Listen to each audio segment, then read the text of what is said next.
mokolalilo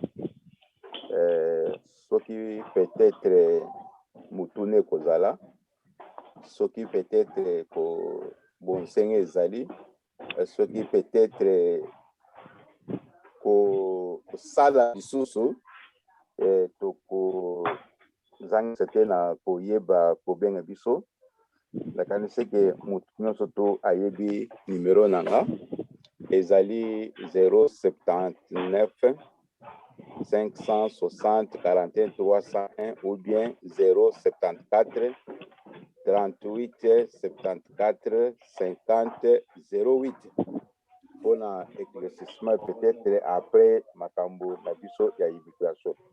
Normalement na Congo Support Group tozali na eteni ya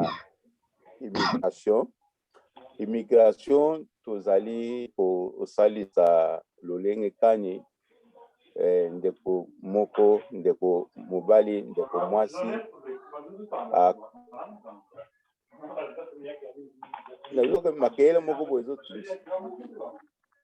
Allô? Président, please, mute na batunia sutika ka directeur ya makele lezo ya.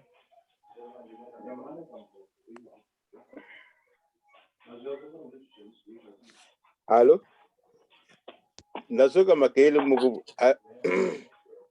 Allô, Tozio Karangana c'est muta qui président muté batunyon soukas comme ça pour yoka. Pour OK, ndaye to zalaki kolobake immigration na biso kaka ndenge tolobaka ezali est-ce que bato bazoka pona zoka makele moko makasi Tozoyoka yo très bien papa le président ye mo président mité na mute ata bato nyonso na mute po bato ba micro na bangeza polele ya makele ezozonga dete. OK, to tia bato ebele na mute po nga mo pe na micheki na mute na kati makele na mute mwana yoki mwabi hoke na mrate mbokato. OK, to tia bato nyonso na mute po lo kolongola mute te ngana bimili susu pona oluka yoko tapenga pena koti. Okay. Okay, dear tell but you know sabana mute siko. Okay. And to salaka musala ya immigration pourvu que toko kako salisana na makambo ya kozwa mukanda. Normalement neto loba ke mboka na biso ezali bien te na moment oyo po ete soki peut-être moto alobi ki akoma nanu kuna sur place okobandela wapi ou bien okosala nini kwa soki ozali na toloba ke situation moko ke soki ebebi okoki kozonga pe soki okei okoki kobandela eza penza te alors nde tosala ke soki moto azokende soki moto ata awa aza na mokanda akoki kozwa ndako akoki kozala akoki kosala eloko nini nyonso to akoki kosala mais eza teke moto avandi azali komipesa te nde akozwa mokanda non mokanda ezali komipesa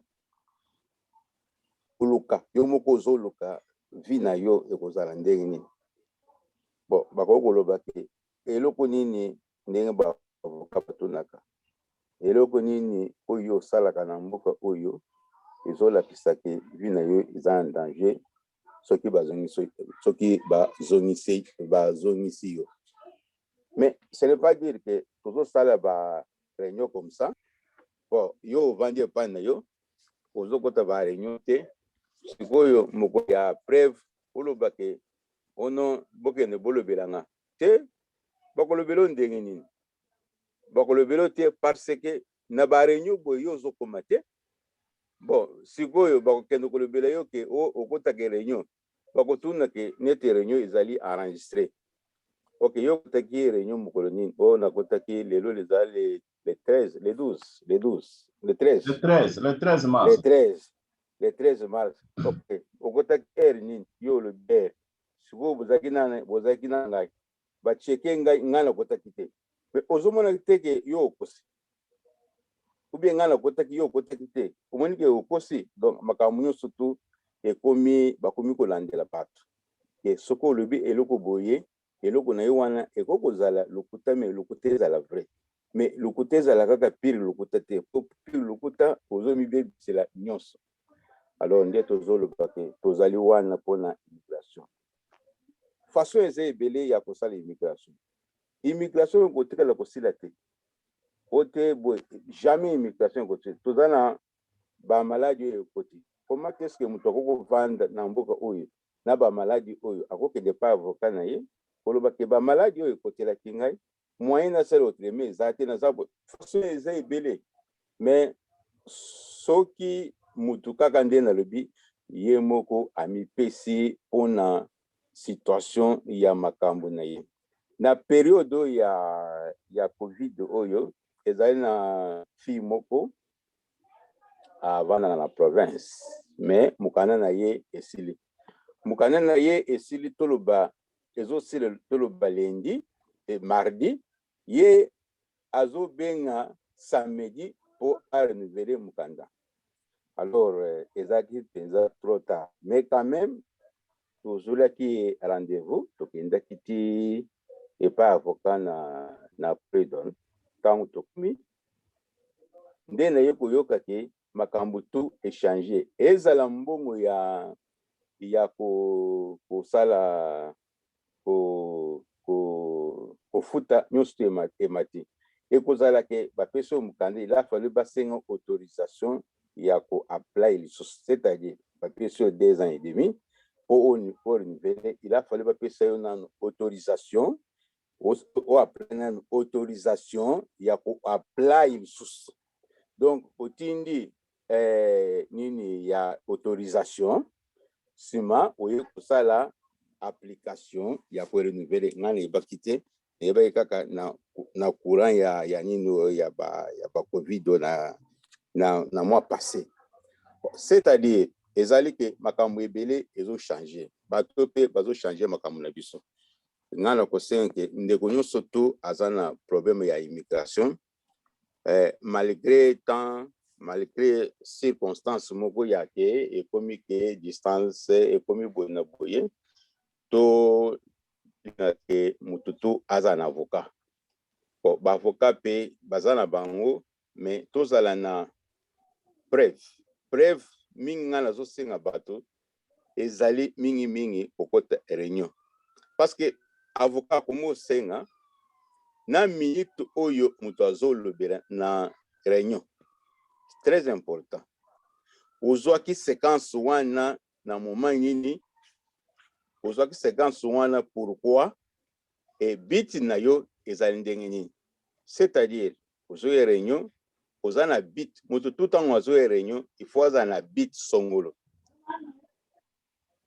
aza na eloko songolo aye na réunion kosala peut-être azoloba mpona mboka na ye azoloba peut-être mpona makambo ezosalama na mboka azoloba peut-être toloba ke azolobela mboka selo makambo moko ezosalama alors il faut likambo ozoloba wana ezala mpe na ba nini na ba journaux peut-être parce que na ngonga oyo soki oye likambo ya Congo bazocheke réellement soki olobi ezali yango ou bien soki olobi eza yango te. Je crois namonaki journal moko président Okito alobelaki na BBC News je crois semaine passée ou bien mois passé comme ça. Donc biloko ndenge wana ozopesa eloko avec preuve à l'appui et eloko boye salami eloko boye ezali nde immigration ezali immigration facilité mais eza na façon ebele ya kosala immigration peut-être mutu akoko bala nga nazoloba mutu akoko bala na ye akotisa application ekoti mutu akoko zala sima mwana na ye asala application ekoti mutu akoko zala sima bana na ye asala application ekoti mutu akoko zala peut-être na likambo ya maladi oyo mutu atelemeli yango ekoti pe na ndenge moko ya bien masolo pe esimbi façon ezali ebele ya ko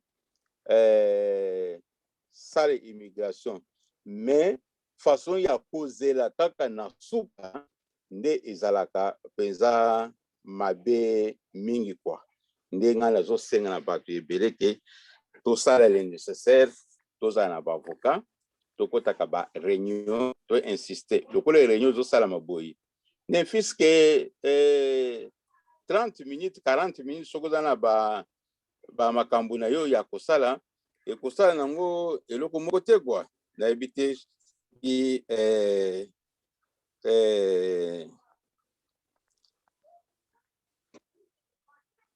likambo ya kotuna ezali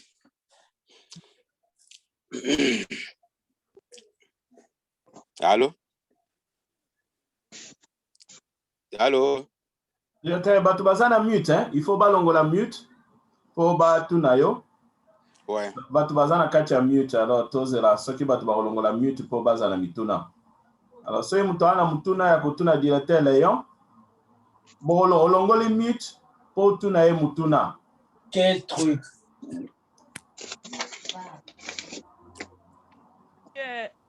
Bale yonga na yokaki news mo boye. Yeah.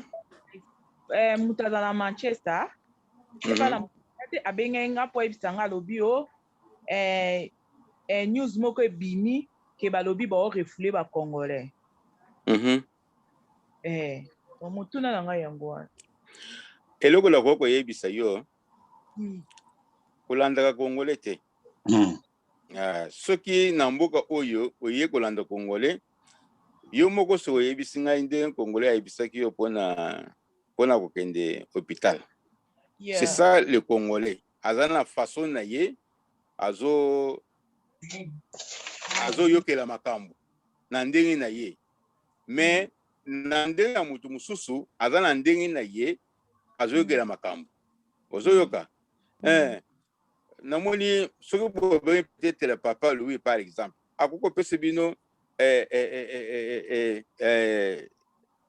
nani advice na ndenge ya kimkolo ke tala na mboka oyo soko ye vanda boye sala boye mais soki epai mutu mususu akoko pesa yo advice na ndenge wana te akoloba na mboka oyo kokende hôpital te na momo oyo eza boye kuna boye mutu na mutu aza na ndenge na ye bakobengana bato par rapport à quoi et pourquoi? Ok, ba frontière ezalika kokanga. Ok, est-ce que RDC nde mutu afungoli frontière na ye po ayamba ba congolais bazo refoulé? Non. Ye pe akangi pe ba frontière na ye. Siko ba ko refoulé ba nde. Parce na lobi, pale ona kati yote. Na yebisaki na bitengai banda ba makambo nyonso te banda na tika komona jamais immigration benga banda komela soka ba message. Po biso batokenda signer. Banda komela soka ba message boye ate. Mais pour le moment nazui appel na bango ba bengenga ba ebisinga ke kala mingi te balimba fungola po tozongela ko signer. Na binga na okaite ba ebisenga likama mabe non batunenga kaka ke kala mingi te tozo fungola po to ba bo banda ko signer bo mona ba message na mioka ndenge banda ko yana ba téléphone bo mona. Mais c'est ça bazo benga bat. Bazo ebise ke leka s'il faut basala pe recensement bayeba ke batu boni oyo bazaki na immigration oyo bazate bazo sala recensement bakobanda kaka mbala moko ebandi kaka te kote babandi ko refoulé. Non, ce n'est pas ça. Ce qui mutu ayebisaki oke oyo balobi bazo refoulé mutu wana yebise ke ezali yango te eloko nga na yebi eloko bayebisi nga ezali ke bolakisaka eloko nini ezolakisaka evi na yo eza en danger à part ça eloko eza te kolingo osala fresh claim c'est ça kaka ndenge moko ozo comprendre toza na situation ya maladi ba frontière nyonso to ekangi ba frontière to ekangi sikoyo bakole fule ndenge nini yebisa nde bakobanda mawa donc kondima bindima wana nde kozopesa sikoyo bato pere okomi kolobo te bazokende te bolongola nini wana ngai nazosenga bato kaka ke bozala na réunion osali réunion boye osali olobi eloko moko kanga yango eloko nini olobi na réunion tant qu'on n'est pas avocat na yo bakobanda o réunion à tel jour bango pe bakokota na nini oyo batali mokolo wana soki olobaki ya solo balobi bamoni ke ya solo olobaki ya solo ekomi online makambo tu ezala kosamba ekomi online ezala nini ekomi online nano ezongi normal te sikoyo bakobanda kosala ndenge Papa Léon nakoki korépondre ndeko wana makambo ya lobi ya Manchester wana histoire wana eza bongo te ndeko mwasi wana azalaki na pariko ye moko asengi penza omo fils azonga epi mutu na ye ezalaki bien te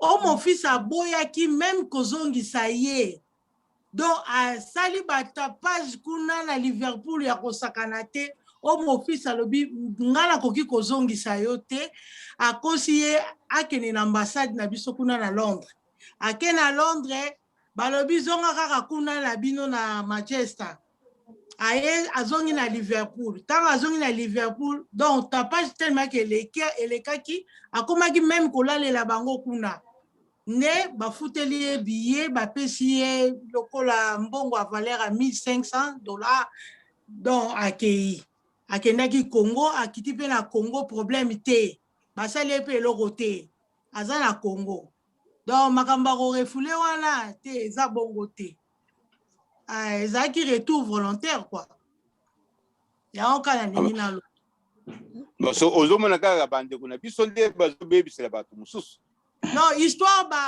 balobi yango nde mabe eza bongo te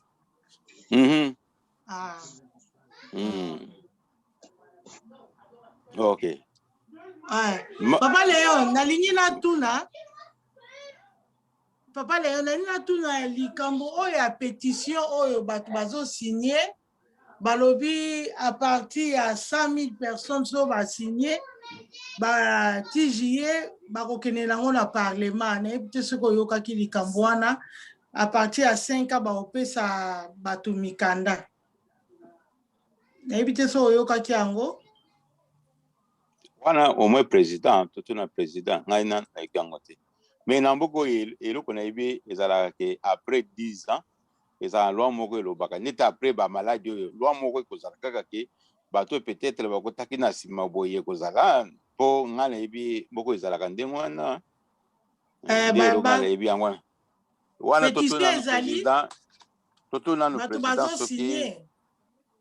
totuna no président soki aza na nini aza na information wana quoi.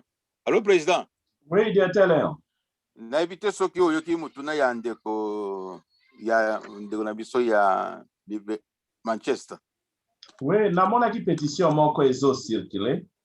Donc peut-être soki na lingana zo amba détail ebele sur source na bato ba organiser yango.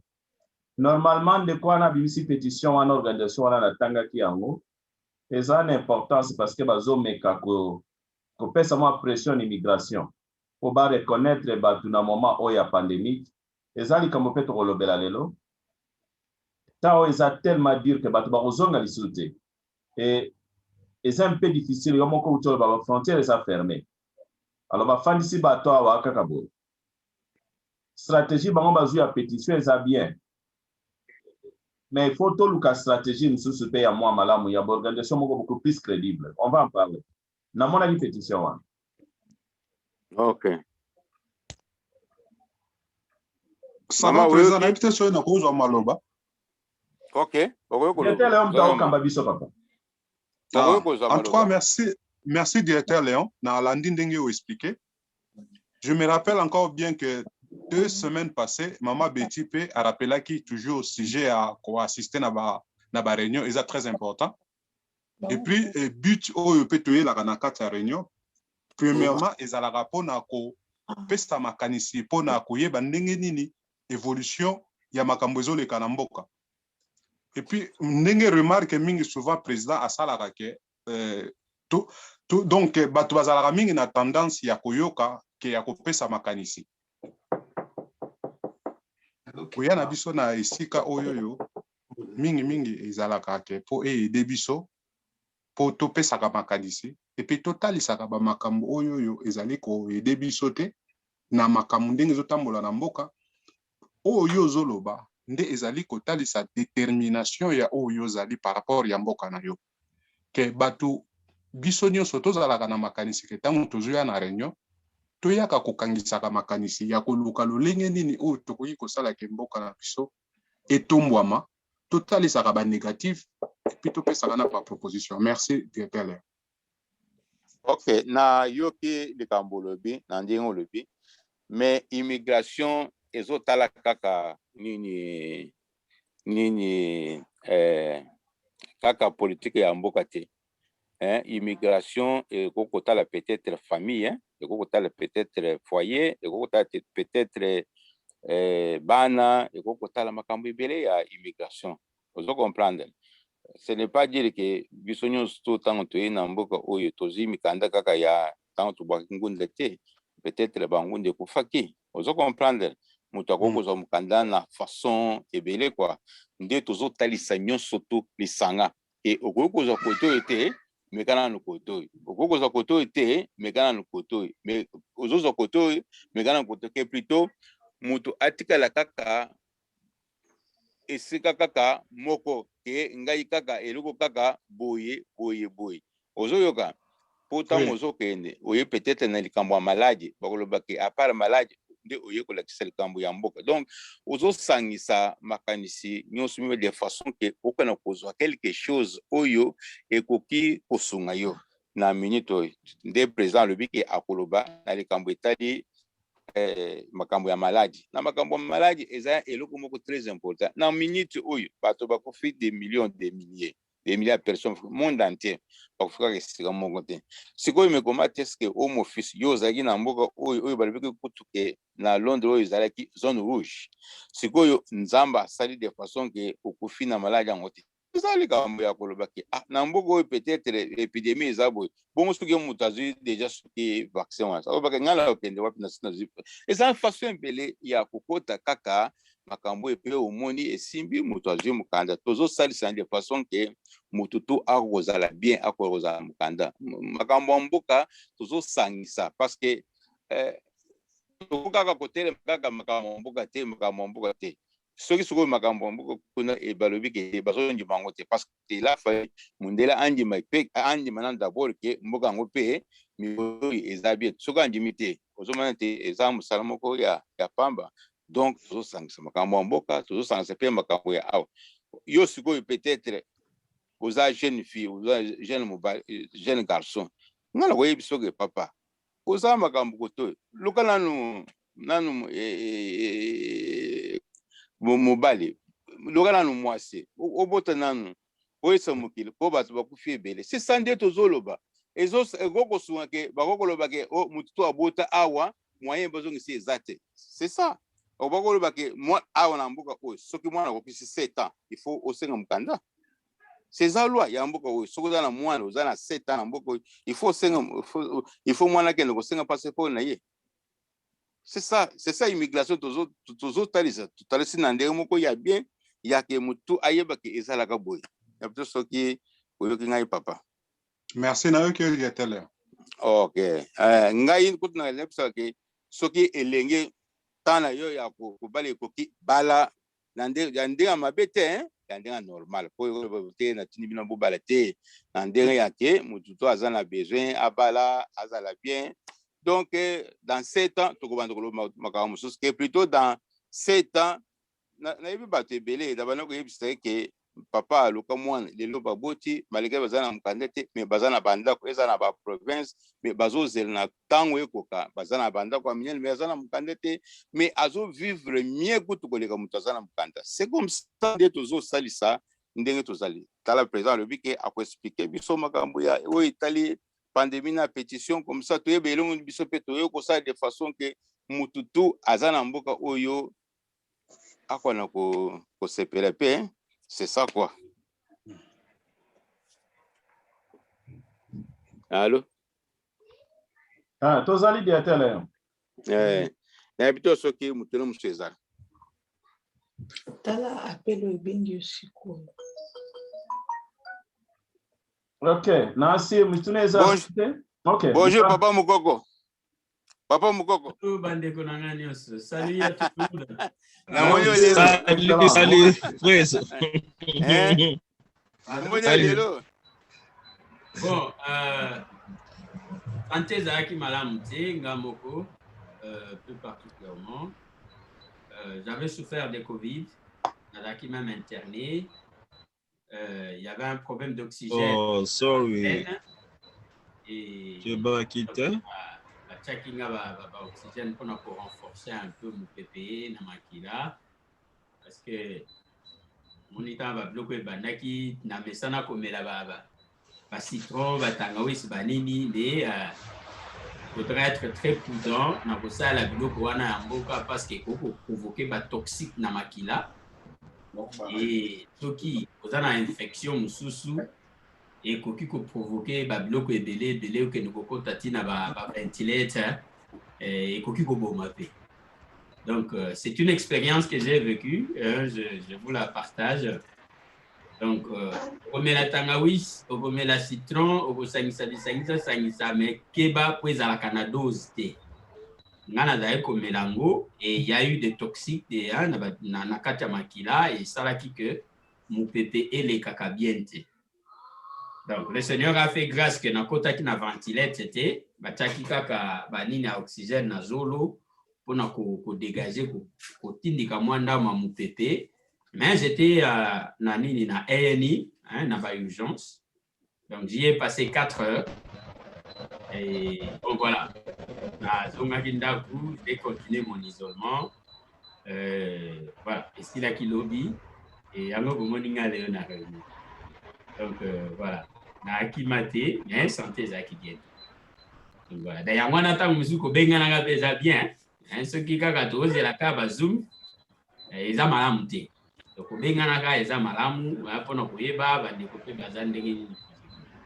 J'ai aimé une femme qui m'a appelé une fois maman moko na Congo na bosani et qui voulait juste koyeba ba ndeko bazande ngi. C'était vraiment intéressant.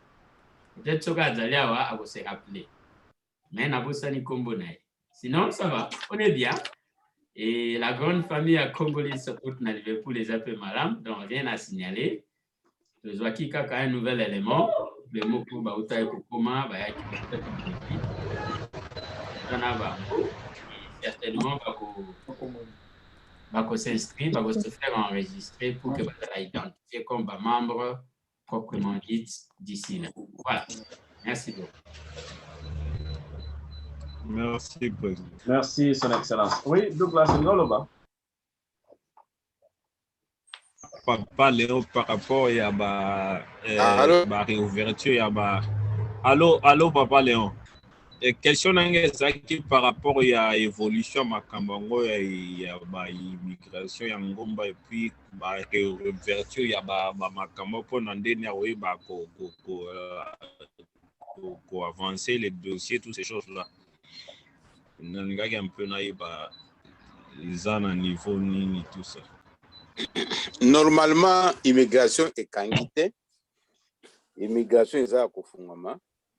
Mais bazo ça na banda kuna bango na kati quoi. Soki ozali na rendez-vous très important nécessaire nde ozokende okutana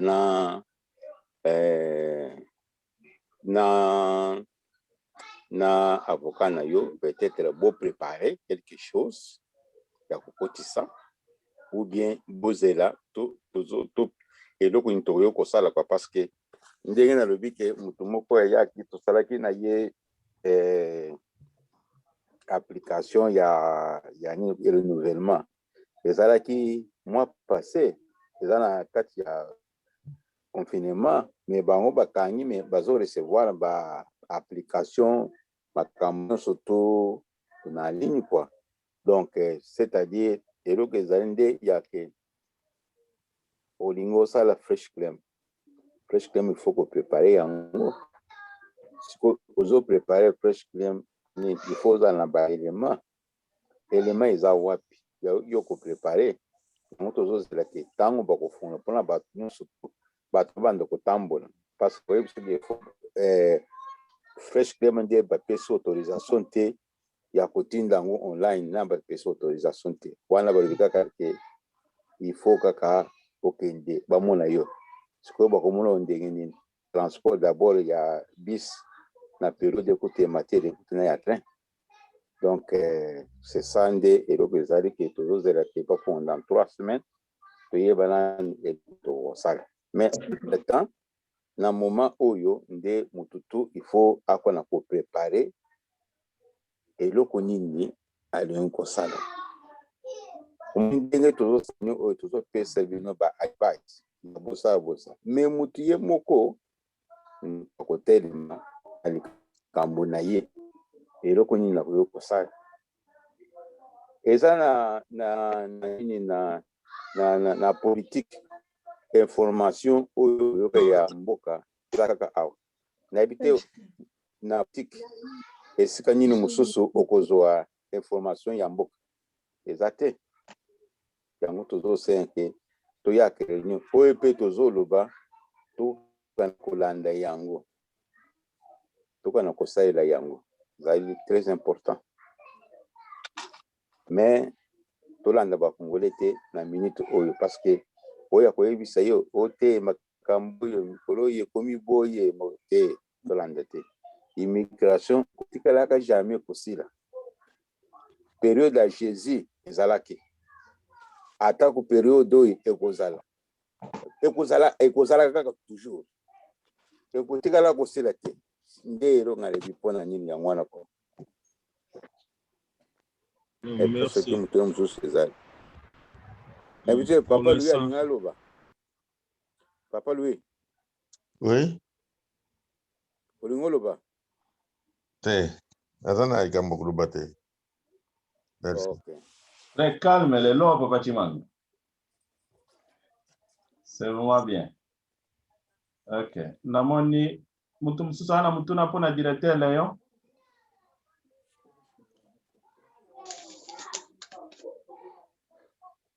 Merci minga, en tout cas, directeur Léon. Nako, Baksa Mouke, na makambo directeur auto yebsa biso.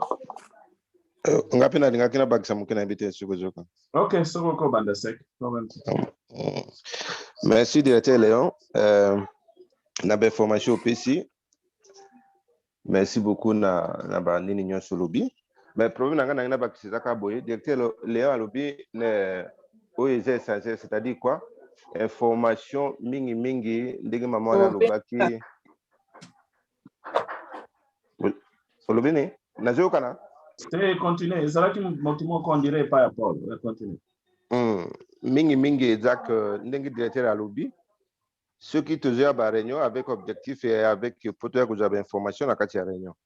C'est-à-dire que vous allez important mingi to continuer à courir et puis ceux que vous avez membre à Congo Support ou ça adhérer à l'organisation nyonso, il faut aux à la information sur dans chaque département aux en quatre.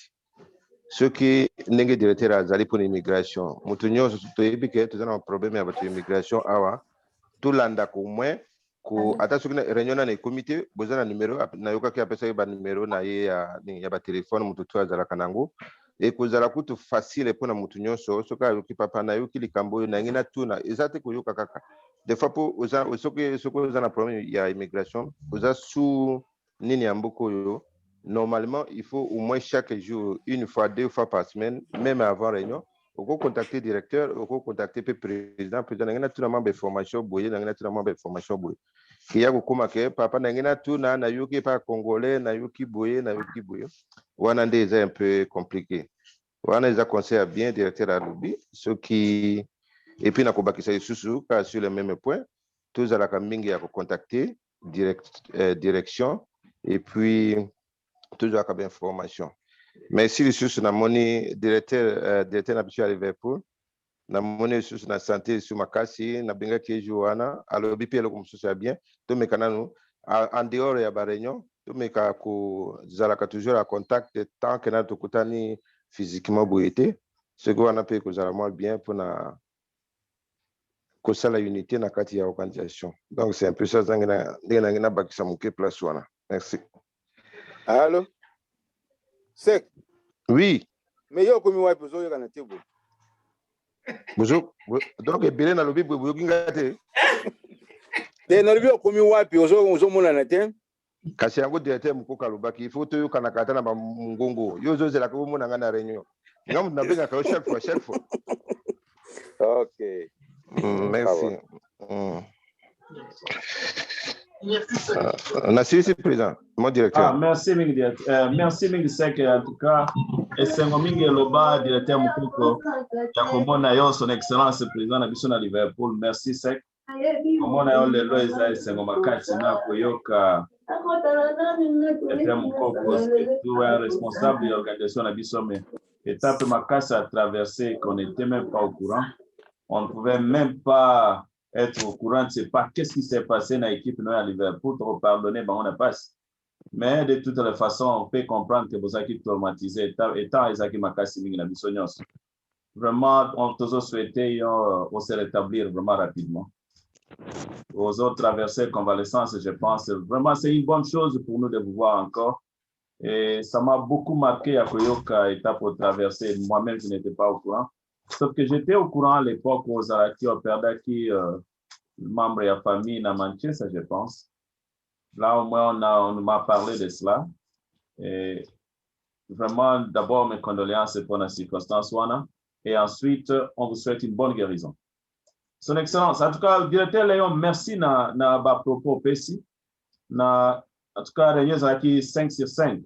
Aujourd'hui, tout le temps, le directeur Léon a un dossier encore complexe. Mais il fait toujours un effort à Kosungabiso, pour que nous même dans le moment où il y a pandémie, que nous avons un sacrifice. Oyo, nous to salaka. Et lobby, to komona to bosani. To komi ko lobana poto to salaka lorote. C'est peut-être muto aibina nute pasi ya kotika nda kunona moment ya pandémie oyo. Okende na muto pas avocat. Obio okende kozo information pas avocat. Tout ce qu'il est en train de faire, moi, je pense qu'on doit le respecter, directeur Léon. Je comprends que les belets to koye bango après. Mais on se sent malam. Je reviens, il y a dossier, il y a maman ou il y a l'obaki, il y a pétition. Excusez-la, permettez n'andenge moi mes contentements ezali. Tout ça na dossier moko étape moko ya vie ezali vraiment to bengi yango changement total ya makambo nyonso tozanango. Changement total na aspect nyonso, aspect économique, politique, social, partout. Pour preuve tozo obligé à recevoir na bazoom. Ba bureau même directeur ya utolo ba bureau ba okuta na lisute. Et plus grave encore ba frontière ba kangi. État congolais ya comme docteur ya corona azoke ndeko sa membre ya Congo support ke ba ko refule ba Mongola koma oyi sa batuna ndenge batu mukombia ba okufa na corona mususu azako lo ba même ke ba musuba okufa so ba zui vaccin. Il y a toujours trop de charlatans et qui veulent créer des problèmes. Nazako se rappeler même ngana koma ki na mboko na sala ta inanete na fande pa ya nga mukolomoto za ba congolais belé na côté ya Islington mutu moko ayewana. Quand même, c'est que bazo refule ba congolais nyonso bukota na bandako. Et salanga ma wabatutu ba koti na ndako na bibe. Bokota na ndako so na ndako le ba refule bisote. Là c'était na 99. C'est pas 98. Donc congolais ayebi na eko marginaliser peut ko faire paniquer bato.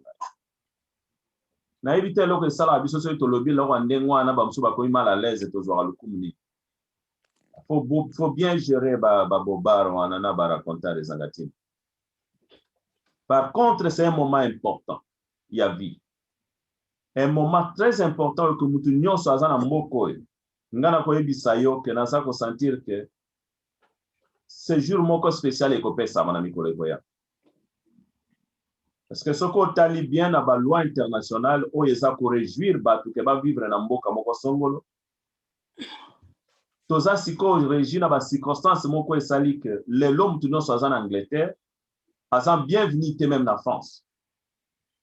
Avant que na France ba ko senga ba sala ba test et France peut même refuser. Même Congo. Alors ceux qui tozo vivre les circonstances il faut déjà immigration en tenir compte et à facteur one. Que bateau les lo bazalia même ceux qui ont eu vaccin yo eu vaccin vaccin wana ezali ko prévoir que yo peut-être okopesa bato te mais ere moko okozwa maladi. Mais sikoyo soki oyebi ke no mboka wana neti Congo bazwi vaccin te, yo oza na vaccin okende ozwa risque na Congo, oza kokende kosexpose. Il y a plusieurs facteurs ezosala que ekozwa même 5 ans avant tozonga na vie normale, avant bapays baaccepte bato mosusu, mais bapays na biso d'origine ekoma ke oza na mokanda te mpo bayamba yo, ekoma mwa difficile. Même ndeko na biso asalaki mwa désordre asenga retour volontaire, je crois que ezalaki mwa difficile mpo bazongisa ye. Soki bato ya droit de l'homme bayoki dossier wana ke immigration ezongisaki ye, je crois qu'immigration ifaza na bagarde-fou ebele bakoza na sérieux problème. Vous allez m'excuser pour ça. Na moi eza kosukosu te parce que tofongola fenêtre esalenga mwa high fever mke, mais eza nango grave te. To baélément wana il faut tout tenir en considération qu'on est en train de traverser un moment difficile pour y revenir qu'il faut moins tout tenir compte à la circonstance nous soit. Nous soutenir thèse à directeur Léon na makambo à lobby na personal circumstance. Article 8 si les lois en nous malam que nous cause à la famille, nous cause à la circonstance échangée. Loi immigration ezalaka moi ezalaka un peu atténuante, c'est-à-dire ba réduisaka muke mwa ba peine na ba sévérité na bango soki circonstance ya vie échangée et possibilité pe muto azwa mukanda na exceptional circumstance ezali. Mais n'empêche il faut tenir compte que tolongwa i Congo pour exceptional circumstance te. Tolonga Congo parce que Congo la politique ne marche pas. Nous allons ba réfugiés politiques. Évolution politique à Congo il faut revenir dans moi déséquilibre dans le problème d'abissé. Mais dans le moment où nous sommes obligés à démontrer que évolution politique dans le salamité et nous devons mettre en place ba effort nabiso on a aider que stabilité politique et salama na mboka. Et voilà les causes des autres que tout dans la réunion toujours. Donc, oh, ils ont évidence ya malam. Oh, ils conseillent en même temps aux autres dépendre qu'est-ce na yo. Au lingozo aba support ya makasi ya kolaksana be évidence. To tenir compte à makambo directeur le bébélé. Les lois immigration à autres travailler sur évidence. Technologie avancée makasi niveau ya information est comme tellement avancé que tout est déjà palpable. Et ça, soutient les Camerounais, ça Congo support. Ok, what carte na yo? Congo support et ça la réunion et ça la Camon. Évidemment, c'est na réunion en ezawa. Oh, to tia kana même ça dit ba le bizo au kosi. Parce que bazan évidence wana. Voilà là où tu as la difficulté parce que tu as zonga sima na moment où tu ebi ke ngai de na besoin ya likambo, il faut na mi pesa pour na.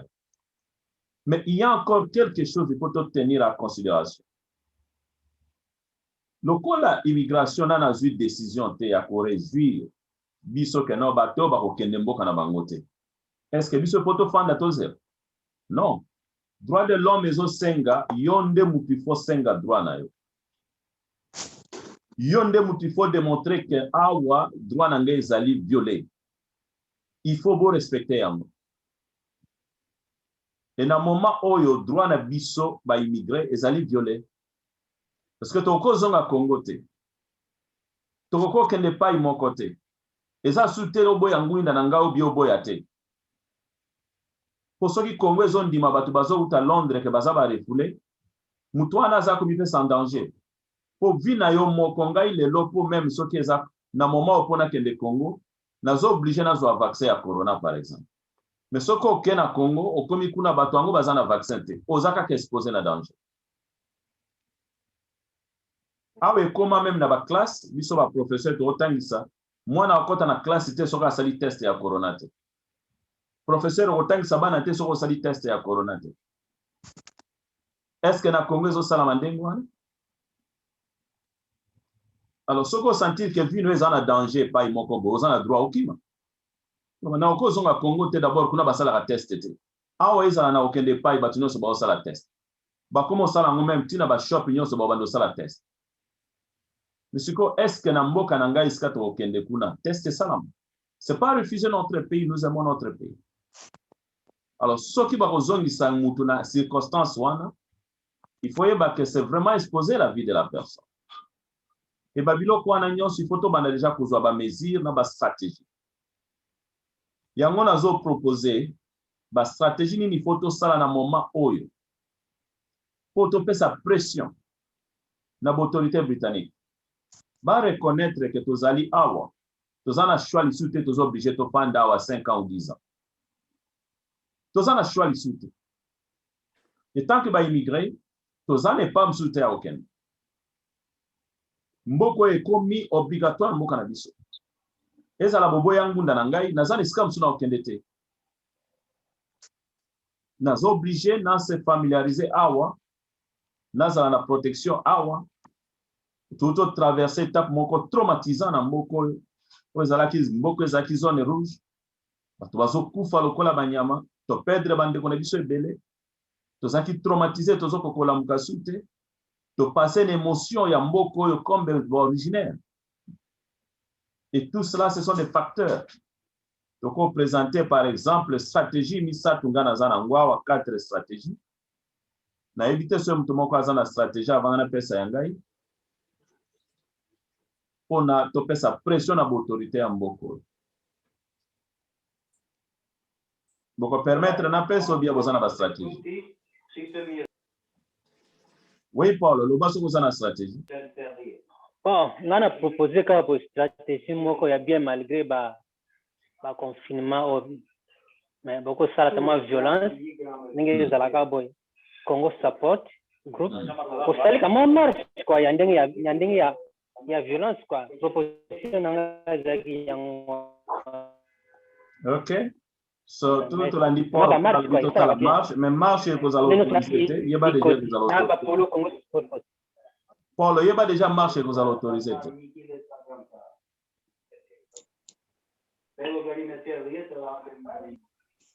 Toké Malamon président Mukoko président Mukoko excellence ça bloqué dans le même ordre d'idée que Paul, en lieu et place, il y a qu'organiser marche na Mikoloyo.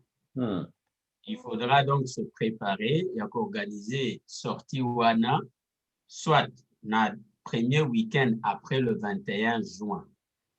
Parce qu'avec possibilité que Soki, le 21 juin, bako lift, condition c'est à confinement, ceci va permettre la réunion d'une dizaine de personnes.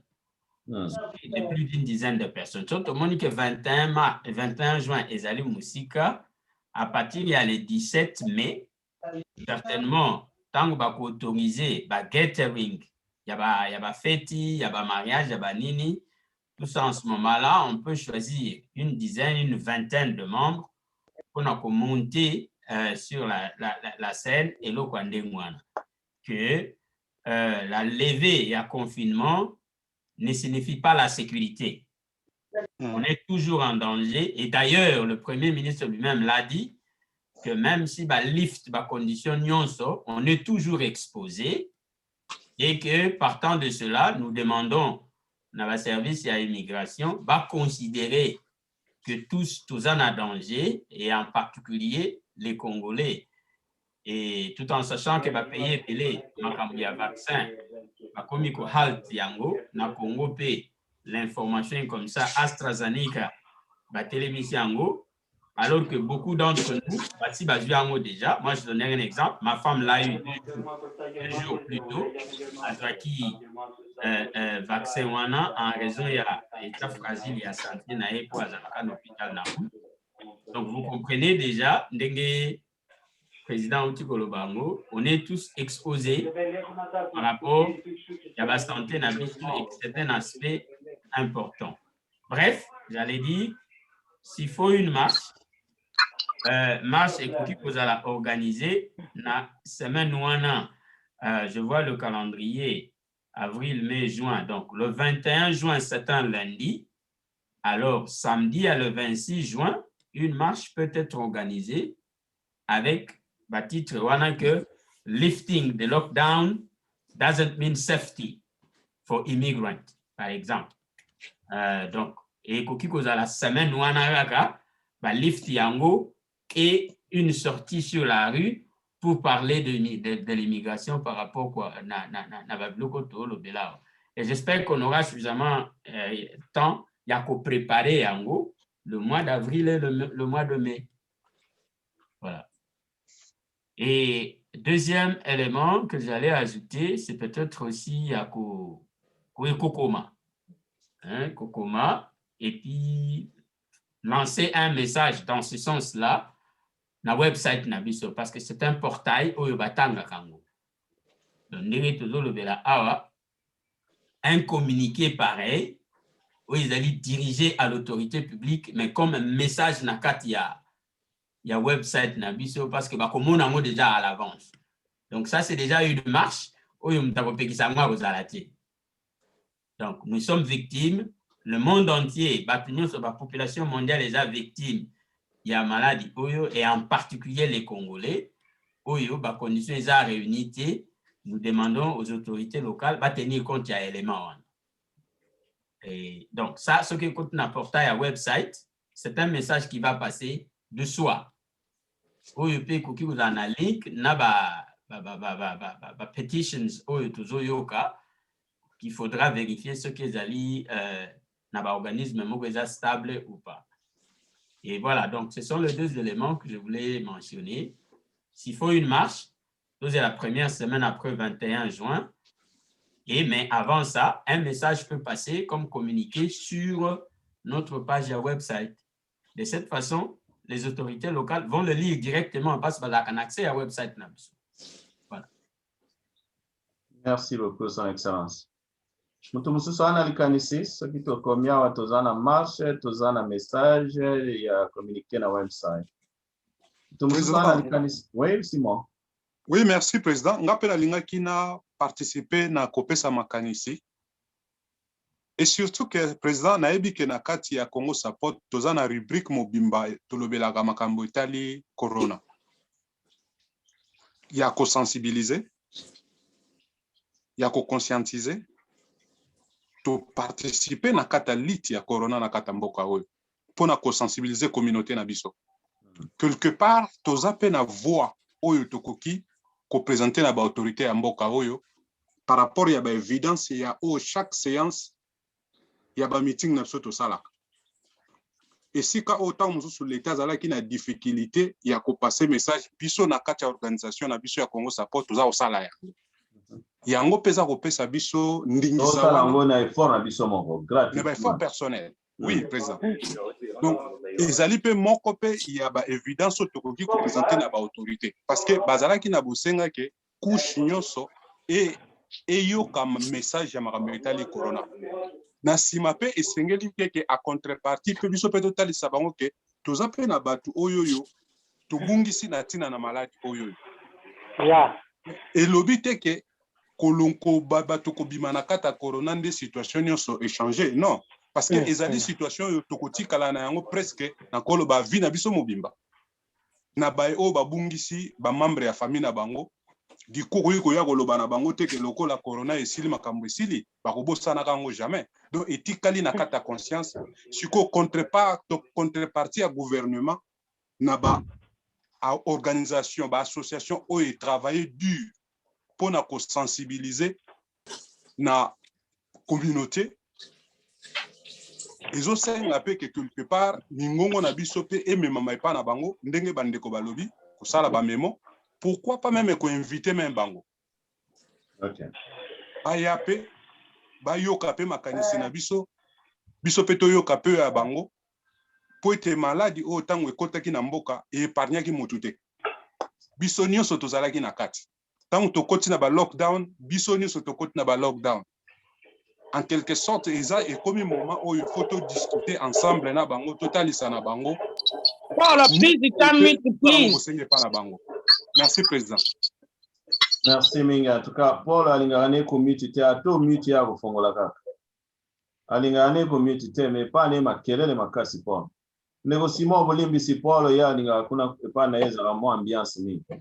Merci, Président. Merci, Minga. Ça c'est bon.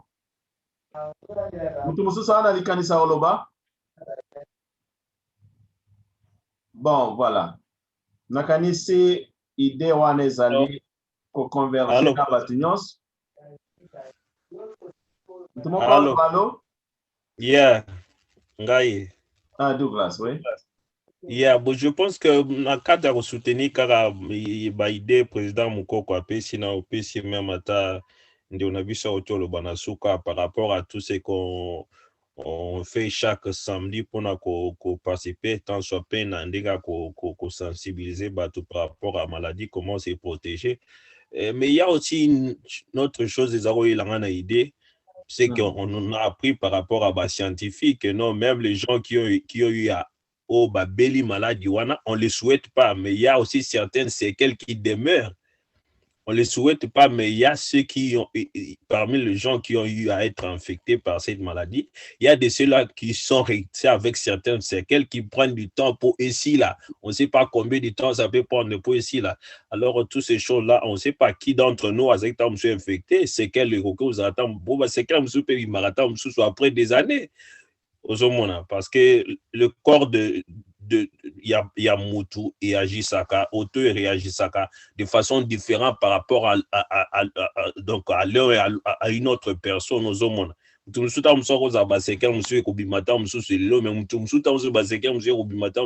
Une année ou 2 ans après, ce sont des choses qu'on ne souhaite pas, mais c'est ça la réalité. Scientifiquement, ça a été prouvé qu'il y a de ceux qui ont été infectés, malheureusement, alors tout ça, il faut peut-être comprendre en cadre en partie par rapport à effort la action pour la nani ngomba que non, il faut que revoir la vie des gens ils sont en danger, nous sommes en danger. Il faut qu'ils puissent un peu de manière à ce que relaxer biso. Merci beaucoup en tout cas Ndeko Douglas. Alors ça c'est bon. Ce qui n'a koya siko na moi conclusion na moi kanise onga na zarai nango. D'abord je félicite bandeko nyonso bayena ba idée c'est important. C'est important et bolobi presque onga na bando kanisa. Mais juste question ya ko mona ndenga na préparer ki yango. Nabete Congo support la plupart des fois to bossa na ba stratégie politique na biso. Et là quoi liboso na moment auto ko sala. To ko atteindre un pignoso par écrit. To sa lettre moko officielle au membre nyoso akotinda lango MP na ye. Koyebisa ye que to ana problème sérieux. D'abord, eloko moko ya mutu ya ezali oyo na kobakisa meme Ndeko Douglas auto soki sa. Ya lobi na ba sekele oko continuer. Angla bengi yango mental health. Ezalaka na eloko moko to bengi yango feedback na follow up nango. Et la loi au mona bazo bengi yango pe backlash. Backlash ezali eloko esalama ila okale koma siko ko bebisa moral na yo. Et la plupart même ba femmes congolaises bazaki ba victime ya ba viol ba souffra que loko wana ti le no ba yebarate. Donc même sur sala accident na nzela et loko wana ezongela biso na vie. Bato ba bela corona ezaka maladie moko ezaka traumatisant. Ozo belo ebito okufa bazo ebiso ozaka na 14 jours oyo baso okufa obi okufa te. C'est traumatisant obela maladie ndengwa. Et ça n'a pas tout baleke étape mon na vie ba ebike inake 14 jours ba soka okufa bien okupate. Ce n'est pas facile moralement. Et bato andengo ana obanda ko ebise sous refoulé. Donc c'est grave ça. Et même bato ba bela maladie wana te. À un moment au fan de la télévision bazo ebise bino mutu azaki na maladie moko boya okufa ba kuumela te. Oh mutu soka na âge avancé, on a traumatisé tout le monde. Et mo comment que soko za mutu mindo bazo kufa mingi. Le pays a traumatisé tout le monde. La vie n'était pas calme. Bato bele ba souffrir mentalement ici. Surtout ba mikolo, on mono fani boy bazo bisabino malade des obo ba mikolo. Comment de pareils genre de propos? Ba mikolo musuba koma kina ko banga na za ko se rappeler ba papa mususu ba mikolo na ba mama mikolo. o ngana yebi bakoma kiko banga bakoma mal à l'aise likolo ya ba propos ya mabe etisi ko ba msusu nanu basere saisir te ezana batu baza lonely afanda ka yemo ko na ndako et la plupart ba demandeurs d'asile aza yemo ko na ndako mwasi to mbali ba edisi abimate akendo tala mutute d'abord ya kulia pasi il est là enfermé na kati ya ndako 3 mois 4 mois et ça traumatisme moko makasi et ça prison moko zo sentir l'équipe muto azana prison makala les gens ont passé l'étape difficile à vivre et soko landi babiloko wana nyonso oya ko ibisa muto andengo wana ke non azonga na mboko biozele décision on respecte aussi le temps. Pardon, c'est Maman, c'est que le bail likambo, na yoka muto interrompre ngani. Non, sorry, président Mister. OK. Ba facteur wana nyonso il faut tenir en considération. Président man c'est la vente pour ça le bateau. Il faut tout le moyen ya ko préparer document officiel pour to atteindre ba député nyonso ya Royaume-Uni pour ba lobela ba demander d'asile que quand na bango est vraiment exceptionnel, il faut l'autorité va tenir en considération. Et s'il faut même va servir ba nyonso na séjour mon temporaire à il y a 2 ans, après 2 ans va renouveler yango parce que na moment oyo tozana exceptional circumstances biso nyonso na UK. Mutu nyonso ana circonstance moko exceptionnelle. Et ça non voulu par nous. To se rendre compte que to vivre étape moko ya vie po ezali que pandémie que moko ye na monde mais biso toza ba génération to vivre yango. Parce que 100 ans lelo ba kolobe la pandémie ko. Et nous faisons de la génération ya ba victime ya pandémie ko. Et c'est leur moko sont traumatisés ba tout psychologue. Il faut même que travailler moral ya ba tout pour base na confiance de soi. Les gens batuti si qu'on a banda kuna bango bazoko wakolala bien te bazaka traumatisé ba perdre bana musu batika li orphelin maman na papa bakufika kana communauté la biso. Ce n'est pas facile ça. Alors nous devons écrire na ba député na osenga être au sala lettre one. On va sensibiliser plus de Congolais possible. Auto kutana bango atana ba email atana ba téléphone. Soki akolinga apesi kombo na ye adresse na ye ndenge to salaki tura liboso na ebite so bobosali ndenge to bando sala ba campagne pour tolongola Kabila ba campagne wana na ebite batu bazama kasi batu ya strategy team ela tunaki so mutu ana neloko akoloba na ina kanisa so boza ko se rappeler ba strategy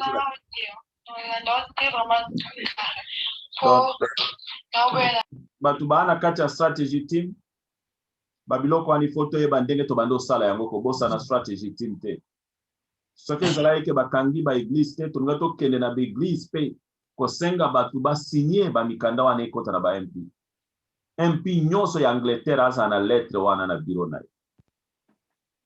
Deuxième stratégie to ko sala ezali ko luka moyen ya ko atteindre plus ya organisme ya droit de l'homme ebele. Donc, on invite bango na ba réunion na mikolo ko ya aw. En tout cas, mois d'avril, il faut te préparer à 4 ou 5 réunions na organisme ya droit de l'homme. Surtout ba o ba teme la makambo l'immigration. Mutu nyonso an influence si makambo immigration, il faut te inviter bango. Et to zo support na bango initiative ko. To travailler na bango to meka moyen ya ko senga gouvernement à tenir compte parce que ba droit na biso il faut to revendiquer yango. C'est nous.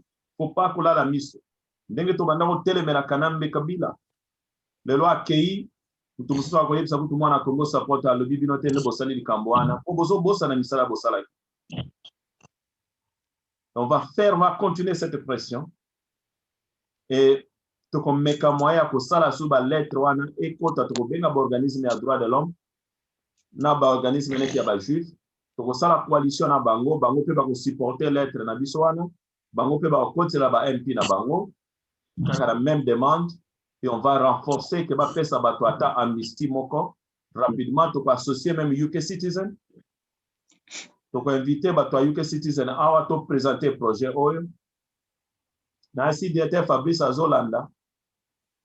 Donc, invité UK Citizen to présenter projet Oyo. Oui, Azolanda, président. Voilà, on va faire. Merci bien. On va travailler na bande kwa UK Citizen. Pour inviter Bango Awa. Donc, soit date à partir du mois d'avril, les Arabes réunion a invité Tozana Bango. Et l'organisme a droit de l'homme Bakoya. Donc, inviter mes avocats, Fadiga Bakoya, pour présenter bango projet wana, bango pe ba pesibiso ba norme ndenge loi ezotambola. Pour présenter bango ndenge to sentir parce que c'est nous, biso nde to aba victime, biso nde to ana mikandate to vivre étape ya makasi. Biso nde mutu moko ta zo ba pasi na biso. Biso nde mutu moko ta zo lobela biso batu nyonso ba lobela ka batu mususu. Mais mental health, traumatisation, biso ba demander d'asile to zo lega. Batu ebele ba lobela ngote.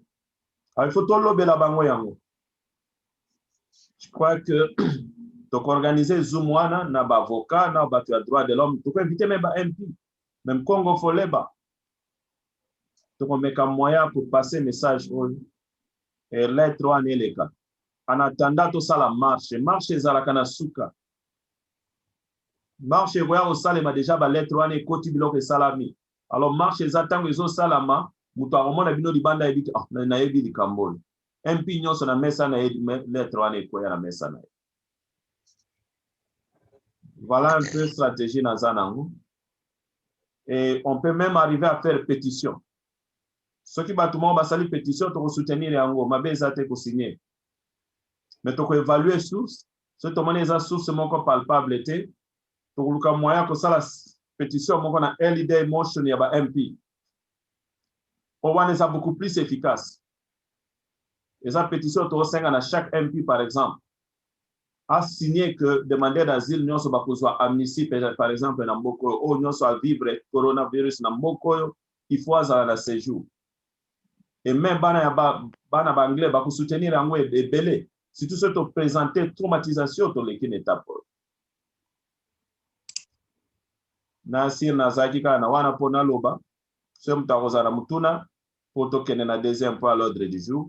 Merci ministère Léon et là on a un bakisa na makambo lobi lelo ya mwana. Je crois que la perception nous sommes merci. Président Mansa sila lingalo ba makambo bandolo bande bato ba moni passe pour na dira secteur ya corona. Comment ya za na phone tu ka ko depuis na mandoko tazo ko tate. Yango alinga ka loba pe. OK. Toyo kai. Mansa si ba oyo ko.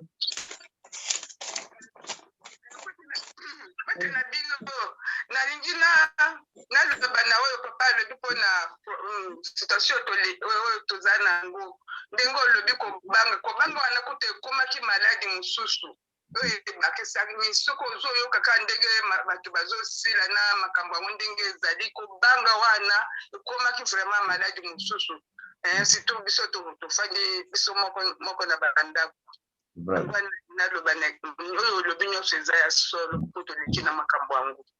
Merci Maman Cécile. Na sepeli komona yo kotia libona litama te oza bien Maman Cécile. Zane sengo Maman Cécile kobanga te. Nzamba sa lection prévoir na toana kimia. Amen papa. Amen Maman Cécile, ça va bien. OK.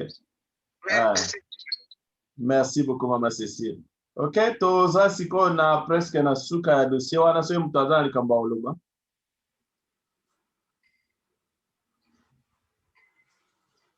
Merci beaucoup. Alors Mutaninga loba. Bon, thank you so much. Toke siko directeur Léon ko clôturer siko dossier wana poto ke na deuxième point à l'ordre du jour.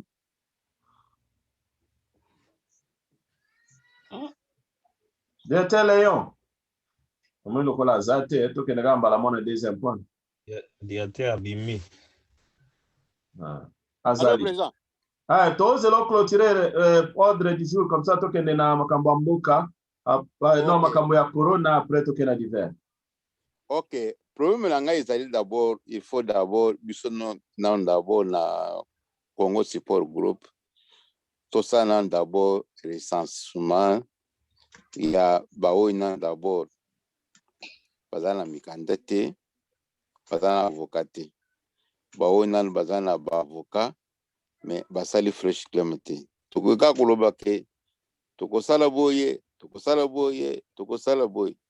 tokomi mokolo yango bato mibale bato misato babimi place wana. Il a fallu tout ça d'abord recensement. Toyeba na communauté nan d'abord na Congo Support Group combien nanu bazuite, combien bazui mikanda ya 2 ans et demi bazo renouveler. Alors soki tosali recensement wana toyebi à ce moment-là nde tokosala o tokosala wana. Jamais tosali mais toza peut-être na 3 personnes ou peut-être bazo réponse. Toza peut-être na 2 personnes ou nan basali loko mokote bazo mona nte. Au moins que eloko wana est très important. Et toyeba nanu ke toza nanu combien oyo biso bato tozozela tokotisa. C'est très important de eloko nazolinga tosala au courant de la semaine.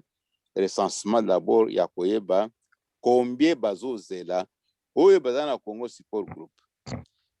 Yebi na Congolais akokozala lelo boyoka na ndenge mususu lobi ayebisa ngana zongela papa na ngai wana ya fisibile soki fisibile. Mais nzoka nde azoya na Congo, c'est ça nous les Congolais. Faut tout ça d'abord recensement toyeba ke bodo ote afoka na bino wana ngana longwe ngana komina oyanga, c'est comme ça le Congo. Alors il faut que ça d'abord recensement toyeba ke bazali combien avant ya to le kanama kamunyo so wana président. Merci mingi directeur. Nakanisi eza clair point de vue opesi. C'est sûr que loko lobiwana identification ba membre bazana na mikandate et vous allez un peu difficile to identifier ba membre na bisote pour peut-être ba linga ba se dévoiler te. Mais longa na senga ka pona prudence tango ozo sa likambo neti pona communauté il faut en a caisse ya référence. Ce qu'on a déjà na caisse ya référence lobela mutwana omona batu 1000 bazana problème wana. So ina lobi ke omona bamsu bazaki na bandaku mutu moko azalaki ye moko azana esika obimate. Okanisa za moko omona bazata 20 ata 100. Ero kolobango batwana ba se sentir que likambo wana ba concerné. Na moment oyo toana bato basi bakota na organisation mususu bamsu bazala ba membre na biso bakenda biso na problème na bango. Likolo ya membre moko ya Congo Support ngana ko sala pétition na sengi immigration a pesa batinyo so mikanda. Ikologa ya membre moko ya Congo Support. E bato ba membre te ba ozwana bango. Estali bango kaka ça est l'autre. So to za o se rappeler awa Congo Support ya na ba visuel belo bato bele bazwa mikanda. Mais bato amungu to bafinga ya Congo Support mais bazwa mikanda grâce na Congo Support. Legacy salama na mboko yo grâce na Congo Support. Plus de 5000 Congolais bazwa mikanda. Mais qu'est-ce que tu kenda na ngopo batwana bazwa mikanda? Ezaba ba kese ya 3 Congolais. Mais plus de 5000 bazwa. 3 wana bazwa ba membre ya Congo Support. Yango siko tozwa kese ya référence na moment oyo pona to aider batu nyonso communauté na biso. Et tant to olobela ba Congolais te. Batu mususu nyonso ba communauté mususu bazali na moment oyo bakozwa mikanda na grâce na projet wa. Donc nga eloko nazolinga tozwa dossier wana cœur poto lobela ata Congolais moko kaka oyo azana mukanda te na Congo Support. Et ba mususu bazwa kaka esa eloko te bazaka bande kona biso. Ata ba finga abiso mais ta esa eloko te tango bazwa mikanda ba kosepe. Biso nyo to kosepe so ba na mikanda. Nous avons besoin de bisote. Nous avons besoin de betre biso maboko te. Ce qui pona yangonde même sous na Congo Support te ya kalisute. Saka to sale loko moko ya malamu. Tango to moni couverture ezali pona bande kona biso. Na yebi ke yo directeur leo kutoza champion na kote wana. Olinga batu mingi olimsa bango ka. Ngakuto ya moko mona na komo silika me lo bate président sale loko. Donc donc, quand tu vivre un esprit au mesana, ce qu'on lui doit ça la recensement au kozwata, au identifier bango outite. Et bien là où tu vas na bango te va au kanisa, ce qu'on lui goye bango vivre na bango, basi balongwa na Congo Support. Ba kende kaka me bazwa mikanda na sima Congo Support, et ça est l'autre.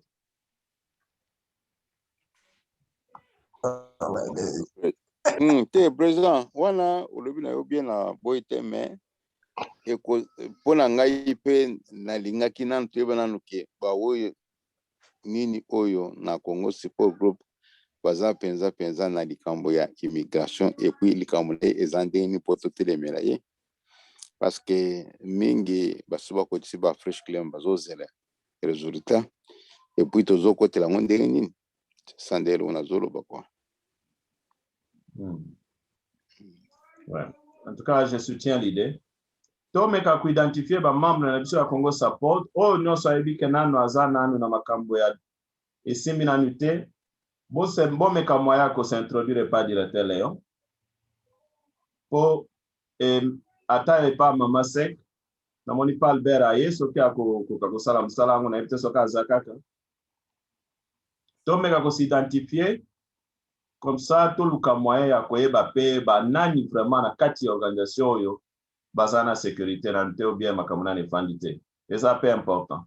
Je crois que nous soutenir l'idée wana mais tokosala ba campagne déjà campagne izo banda ya kosenga immigration à reconnaître état psychologique ya ba demandeur d'asile na circonstances spéciales oyo toza nango ke tokozonga liso na mboka na biso te et ba pesa biso séjour en dehors ya makambo na biso toza ko réclamer. Et nous pouvons écrire na ba MP nyos ce qui sur 600 MP à Royaume-Uni, Scotland, Wales, Irlande du Nord, Angleterre, sur 600 MP, ce qui t'aurait réussi pour atteindre 300 ou bien 350. Et que l'Obama na Parlement, et tant que l'Obama na Parlement, l'organisme a droit de l'homme est aussi porté, et que l'Obama t'aurait eu Boris Johnson na choisi parce que asa contraint. Moment ils allaient important à tenir compte de l'ocor. Tous un pays de loi où ils allaient basara sensible dans ma cambouane. Et na ebi que to comme une amnistie mon peu bimir rapide. Na kena ba négociation ba amnistie wane belé na ebi ndenge gouvernement zara faible na ba circonstance abo. Yango il faut mettre travailler ma casse. Pour associer même ba église. C'est ça l'important. Donc Keisi Koyo na deuxième point à l'ordre du jour,